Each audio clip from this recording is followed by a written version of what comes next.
Welcome to Coleman Report Live. I'm Bob Coleman. We're talking Main Street and small business lenders who help it grow. Joseph, Lance are in the house. John Riosti is a more important commitment. I'll leave it at that. Mm-hmm. John's safe and healthy, and we'll look forward to seeing him next week.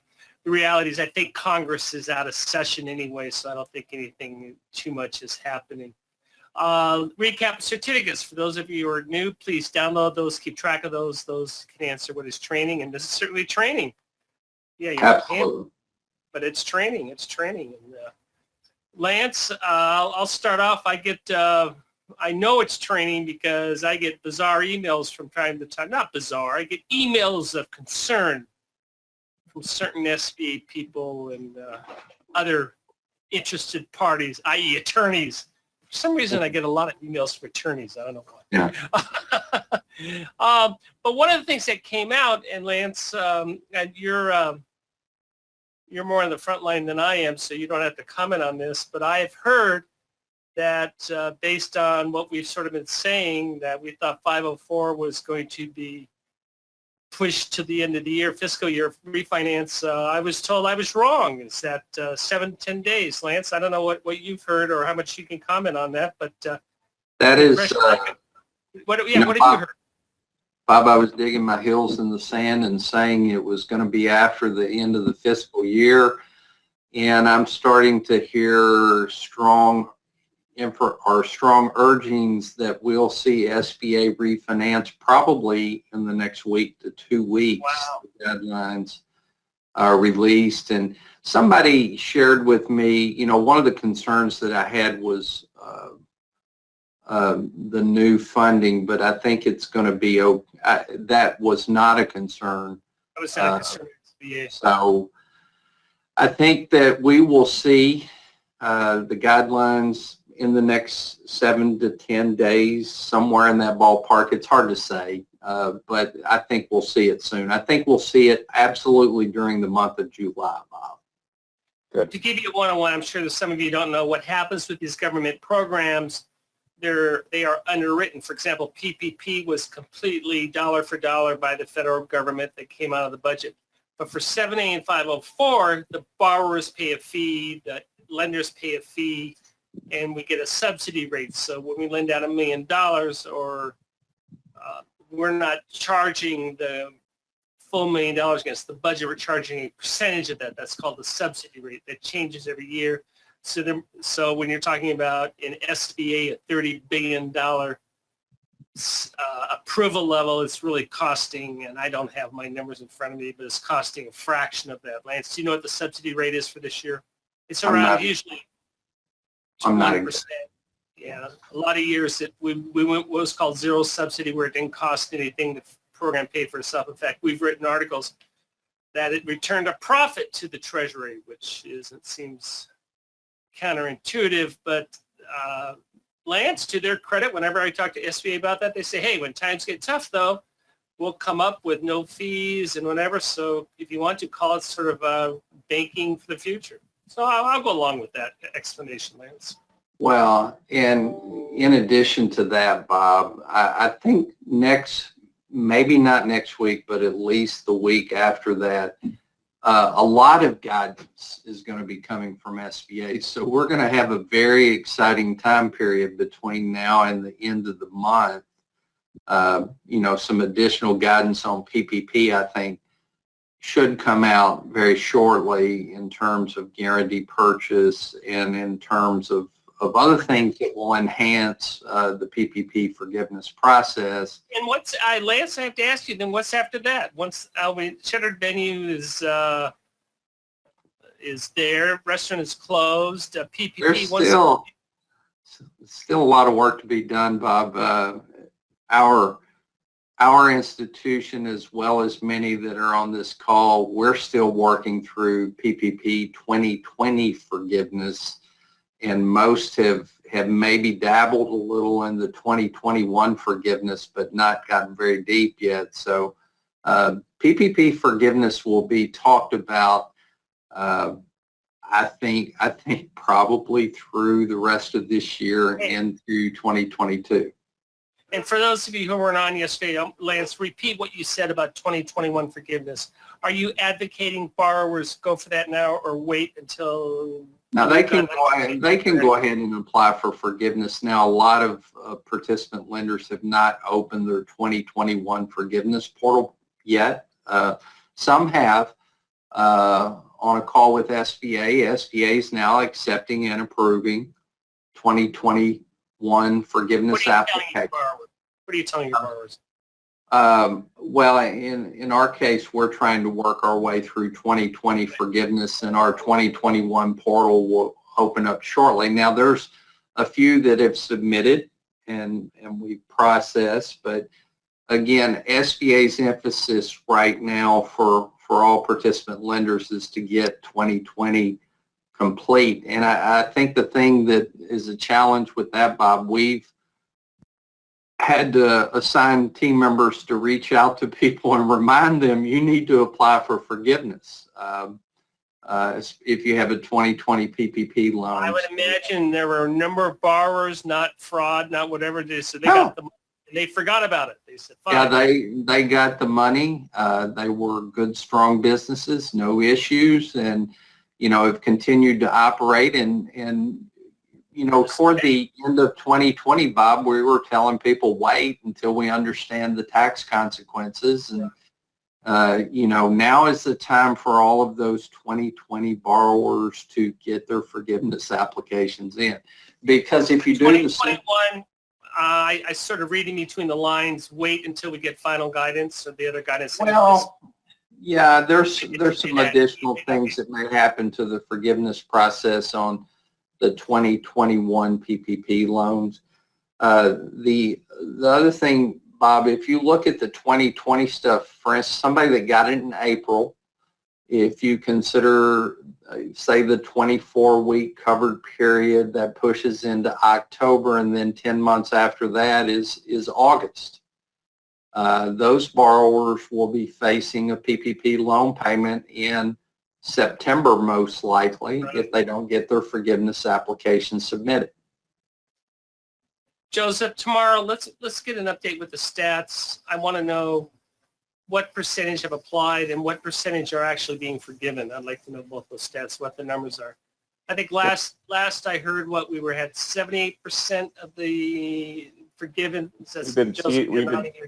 We've been teetering right on 80%, and the updated forgiveness status from May 24th. So they will hopefully update that soon. And I check the data weekly. So Lance, okay, I'm sorry, Joseph. Go ahead. Yeah, no, it's just up. It hasn't been updated, and I'll update it tomorrow. So. Hey, Lance, I know that a lot of these have been kicked out for minor errors, street addresses, EIN versus tax returns, misspelled names, et cetera, et cetera. Do you have a sense, Joseph, of what percentage are just flat out declined? Are you seeing a lot of those? Or I imagine, I'm not talking about the one-offs, I'm talking just in general. Are they just mostly going through, Lance? I'm not seeing very many, if any, declines come through. Now, SBA is sending a handful of, we need some additional information. Right. They also are sending some, we're going to review this file, we need some additional information. So that's coming back. But in terms of declines, not hardly any. I will share one story. There's a lender who's saying that they perceive that certain NAIC codes are being flagged, and if you're in some of those industries, you're automatically reviewed, and he said law firms popped up. I imagine they're doing other NAICS codes as well. If you're in that particular industry, that's going to happen.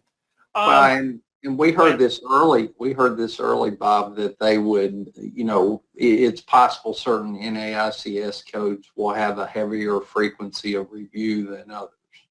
Yeah, I suspect. I mean, and that makes. I don't know if it makes sense, but that's also out there as well. Hey, number one, What percentage of your loans, 7A, do you process through Sacramento GP? Lance, what do you think is a good benchmark? What would you like to see? You know, it depends on if you're a delegated lender. If you're not a delegated lender, it's obviously going to be 100%. If you're a delegated lender, you really should be processing, you know, 70 to 80% of your loans using your delegated authority. And that seems to be where everybody's at. Yeah, so 10%, do you have any issues? You think 10% is a good number? Well, I think GP processing for a delegated lender is there for complicated eligibility issues. If you, as a delegated lender, look at an SBA loan and you're not 100% sure it's eligible, that's certainly a great time to submit a GP. You know, GP should be reserved for complex eligibility issues. You know, it's like I told a friend of mine yesterday, he was asking whether they should submit it GP or do it POP, and I said, how comfortable do you feel that the loan is eligible? He said, I have a little discomfort. I'm like, that's a GP loan. Yeah, my response to those is, well, should we do this GP or POP? And my response is, if you're asking the question, go GP. We probably should have had a none in there. Don't be afraid to use it. Okay, for those that are done, what is the current turnaround? And this changes from time to time. And what is your experience? Less than a week, 1 to 2, 2 to 3, 4, or forever? I'm anxious to see this as well. Yeah, I know the processing center has been overwhelmed this year, so I'm anxious to see especially if they. Now the process says are there two separate units that do 504 and GP? I know they're out of the same building. Yeah, there's a 504 unit and a 7A unit. Well, if refinance you can do it. Interesting. Over 50% saying it's taken over a month. 3 weeks, so only 15%, 2 weeks or less. I know those are numbers that SBA is not happy with. They're certainly not going to be happy with those poll results, Lance. Well, I think SBA has been scrambling to provide exceptional service, and you know these are unprecedented times for them. So, and I know SBA is utilizing contractors like we did in the last recession. But, you know, a lot of work has been on the SBA's plate during 2020 and 2021. So for the turnaround time on a 7A or 504 loan to be a little longer is perfectly understandable. It is, that's too bad it's taking that long. But you know, the numbers are what they are. But I just know already SBA is not, when they look at that, they're not going to be happy, and they're going to work on getting that down. They pride themselves on fast turnaround. Number 3, according to SBA, what percentage of loans have lien issues when you close them?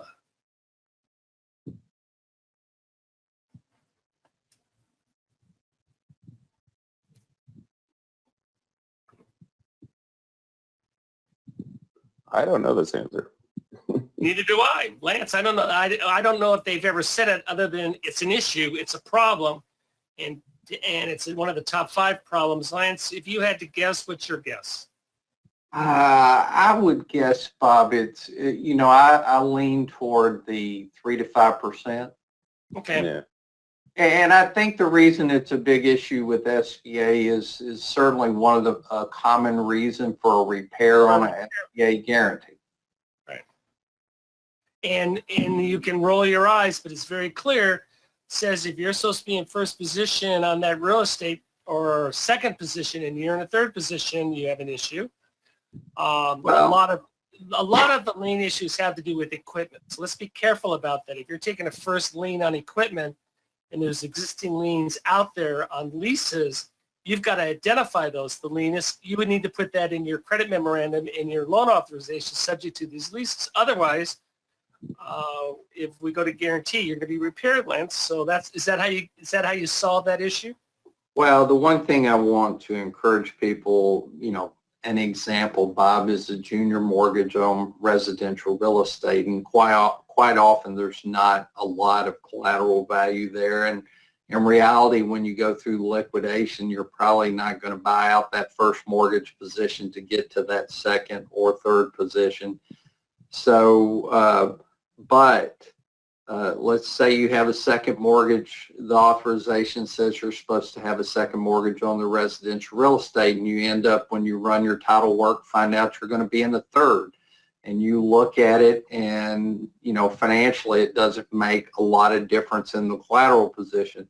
Easiest way to fix that is to do a loan authorization change to reflect the correct lien position. What's important about this is that your loan authorization and any approved loan authorization changes match up with how the loan actually is, how the lien position actually is.